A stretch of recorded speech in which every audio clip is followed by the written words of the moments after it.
Gentlemen and Pigs, a novella, written by Robert C. Brewster, narrated by Robert C. Brewster. Chapter 1. Caleb.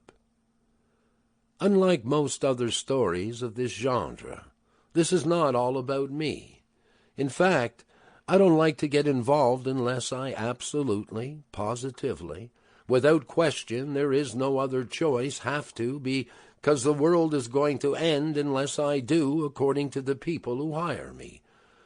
Most of them are so superficial, and their lives even shallower, but to them they're usually trivial matters are world-altering events. I guess I should be grateful and get down on my knees once in a while and give thanks that I can actually make a comfortable living unraveling the mysteries of their most frivolous lives. Caleb, only you can take care of this. Only you can make it go away.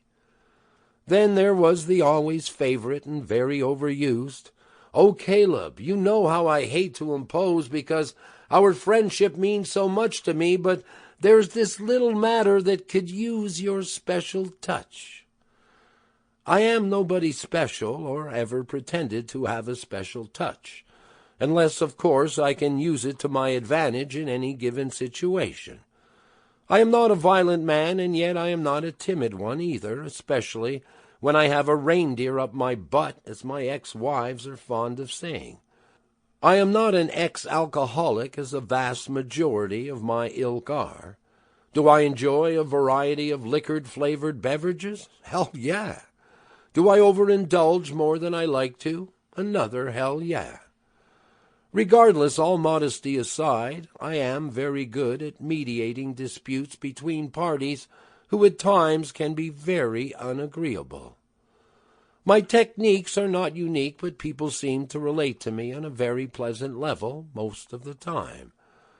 I am a very likable person, or so I have been told on numerous occasions by most I encounter. You're probably wondering about my name. In addition, what I might look like. I am not too big on descriptive stuff, but I will concede to the name thing. My mother was a Jewish princess, and my dad was a drunken Irishman.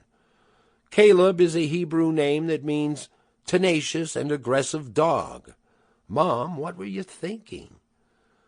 Martin is derived from the ancient Latin word for Mars, the Roman god of fertility and war, which accounts for my old man always whoring around and getting beat up a lot.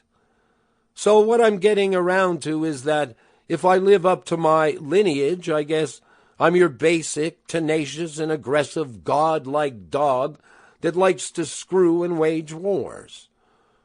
The godlike and loves to screw a lot parts are definitely a large part of my physical and social makeup. As far as the rest of it, I try to avoid them at every turn.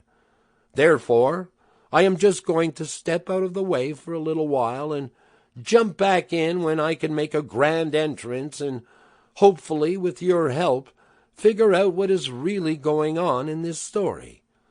Sit back and enjoy the ride as you meet the people who will consume both of our lives for the next little while. Chapter 2. Bob and Brenda. "You're a pig," said Brenda. "How can you say that?" Bob replied. "All you want from me is sex. I thought that's a good thing." "It is, but it's not everything." "Baby, when I look at you, it's the only thing." "That's exactly what I mean. You're a pig." "Okay, now I'm totally confused. I love you to death, and all I want to do is make love to you, which you find very attractive, but because of it, I'm a pig."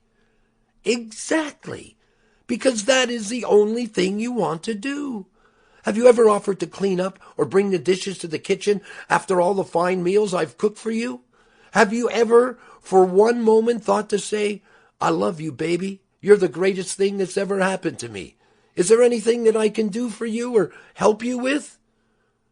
Don't I do and say stuff like that before I want to have sex with you?" "Exactly. That's the problem."